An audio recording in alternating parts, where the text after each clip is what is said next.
Okay, getting this started, we are going to finish up Daniel 9. I grant you that this week is supposed to be Daniel 11.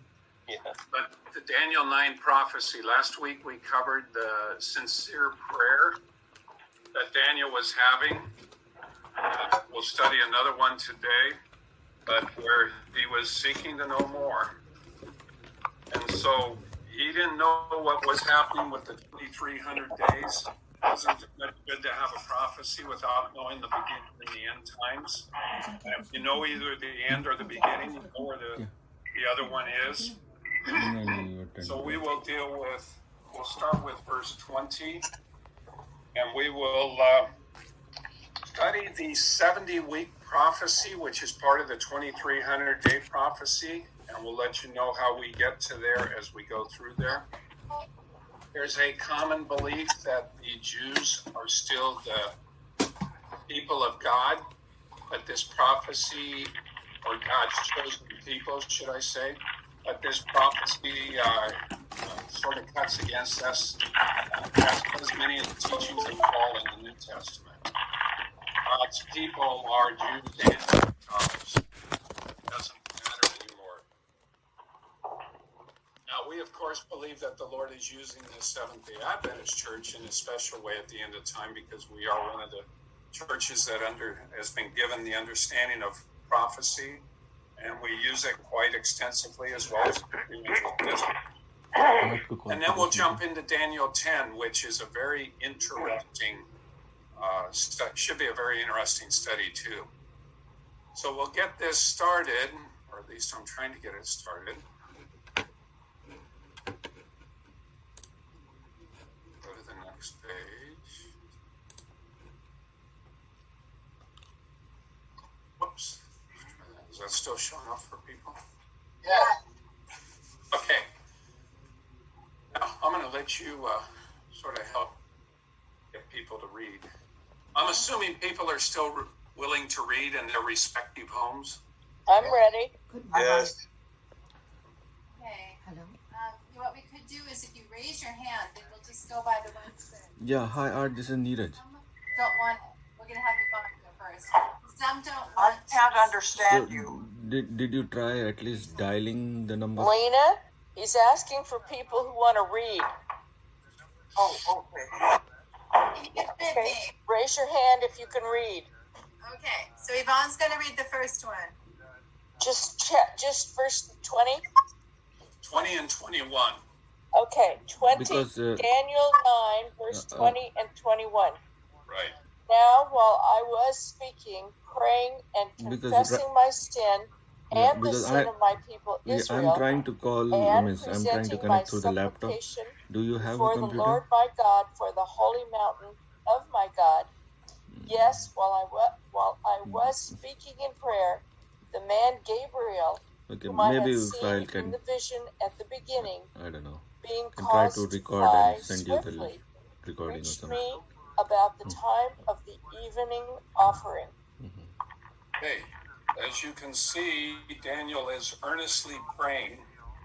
And when you confess sins, remember, your sins separate you from God, so he cannot hear. Daniel's trying to place himself in a position No, where he can have a close there is a communion link down with God. So which he's says speaking, praying, find your confessing location. his sins So once and you the click sins on of your the people, location, there are other 4 or 5 putting numbers. his request You before can the call Lord. on those numbers to get to that if And that while he was US in is not prayer, working. he knew Gabriel from before, who was sent to Okay, Daniel. the in this art case. class is on, so I don't want to disturb. So let's read verse 22. David.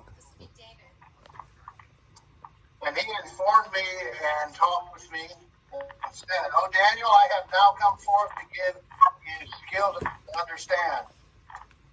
Now, if Daniel can get skill and understanding with the scriptures, and the scriptures are an example to us, do we see the mechanism that accomplishes that the best whenever we want to have better understanding of the scriptures? Because it's not just for Daniel's benefit this is put in there, this is for our benefit. Well, back in verse 20, it says, while I was speaking, praying and confessing my sin, and presenting my supplication before God. Speaking in prayer. That's what he was doing. Speaking in prayer. Yes. So those Oh, go ahead. are what we have to do. Well, I don't think whether you're out loud speaking or not out loud speaking makes a difference necessarily. Whether you're speaking in your heart or you're speaking audibly, we do know from our reading of or study of Daniel with respect to the lion's den that he was audibly seeking the Lord, and that was just his practice.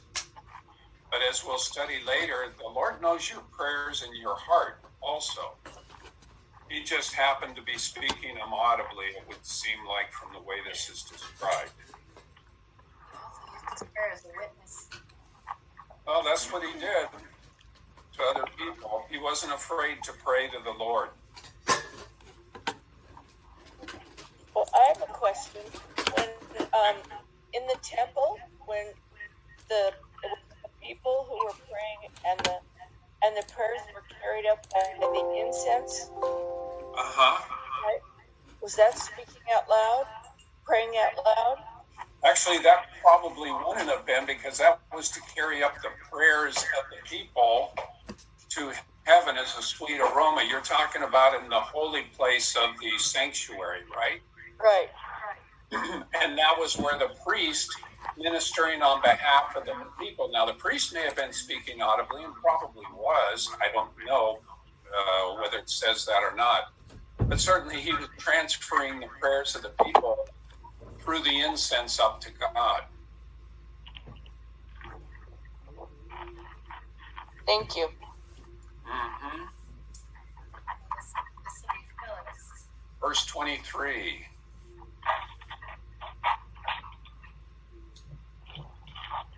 Do you have someone? Phyllis, did you want to? Lena, go ahead.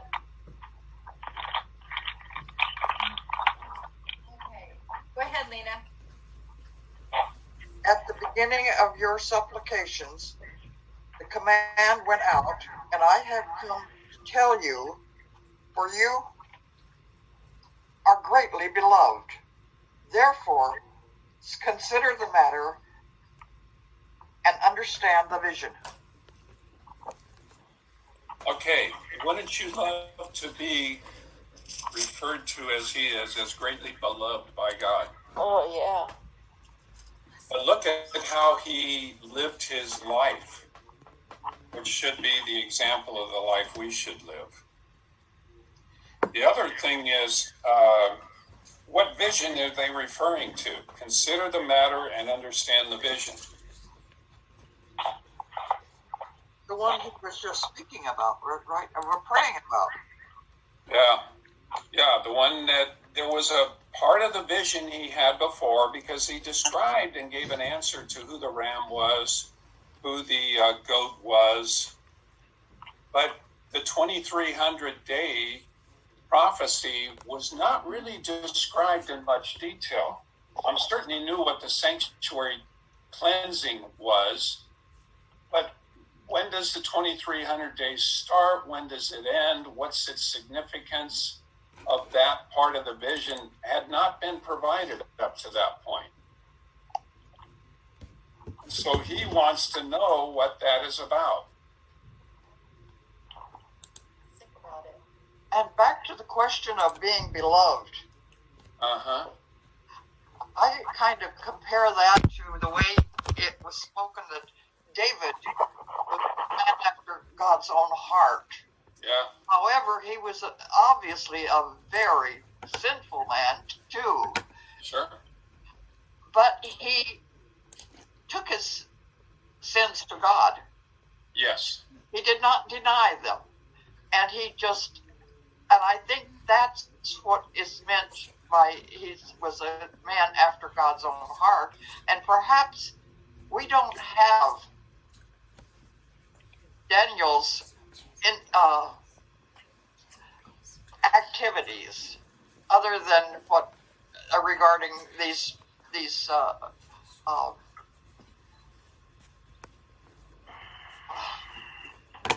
Yeah, we don't know what sins he's committed. yes, and we don't know how he lived his life other than that he did what he was supposed to do for the king and things like that, but nothing in detail. So it doesn't say that he was a sinful man. Although we all know that all men have sinned and fall short of the glory of God. Exactly. And when we get to chapter 10, you will see how Daniel is addressing his sin situation. We don't know what they were, Right. but we'll see how he addresses it. That's exactly, and that. But it's nothing specific, and so when he says he's beloved, I think it's the same way as saying that David was a man after his own heart. That's my point. And can we not be the same by our close walk? Because both of them had a connection with God, a good connection with God. We know David sinned in a great way compared to most standards.